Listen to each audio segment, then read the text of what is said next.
বস, কালকে পিৎজা কেমন ছিল? জোশ জোশ। আজকেও হবে নাকি? চলেন, আমি ম্যানেজ করছি। দেখেন শাওন ভাই, আজকেও পিজা হবে নাকি? না রে ভাই, বাসায় অনেক ঝামেলা। আরে চলে, আমি তো ট্রিট দিচ্ছি। আচ্ছা, কথা বলে দেখি। ভাই, আপনি ছাড়া পার্টি যাবে নাকি? ম্যানেজ করে, ঠিক আছে? ঠিক আছে।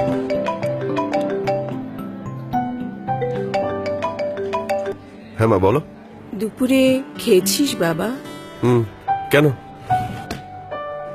না মানে বলছিলাম যে মা, একটু তাড়াতাড়ি বলো। রাতে কি তুই বাসায় খাবি আজ? আচ্ছা, সেটা এখন কি করে বলি বলো তো?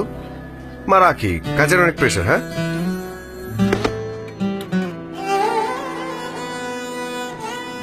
বস, ব্যাংককে তো বাম্পার ডিসকাউন্ট দিচ্ছে, পানির দামে ফ্লাইট, যাবেন নাকি? চলেন, আই হ্যাভ নো প্রবলেম। আপনি তাহলে একটু তৌফিক ভাইকে বলেন না, তৌফিক ভাইরে ম্যানেজ করার দায়িত্ব আমার। উনি গেলে হ্যাপি মজা হবে। হুম। অফার কিন্তু শেষ হয়ে যাবে বস। হ্যাঁ বলো। হ্যালো বাবা, হ্যাঁ মামুনি, তুমি কি করো? আমি তোমার ফোনের জন্য অপেক্ষা করি। তুমি খেয়েছো? আমি তো খেয়েছি, তুমি খেয়েছো? হ্যাঁ, আমি সে কখন খেয়েছি। আচ্ছা বাবা, বলো তো আমি মাকে কি সারপ্রাইজ দেব?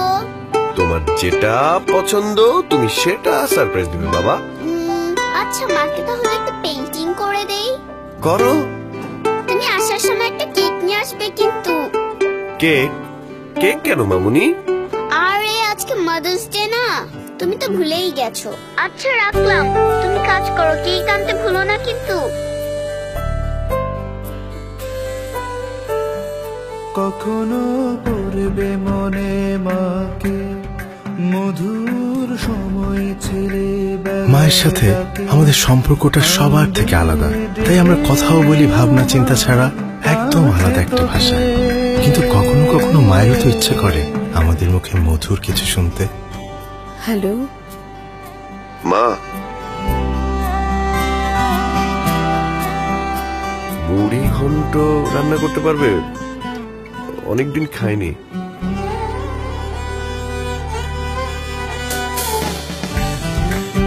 এই মাদার্স ডেতে মিষ্টি কিছু কথাই না হয় উপহার দিন মাকে।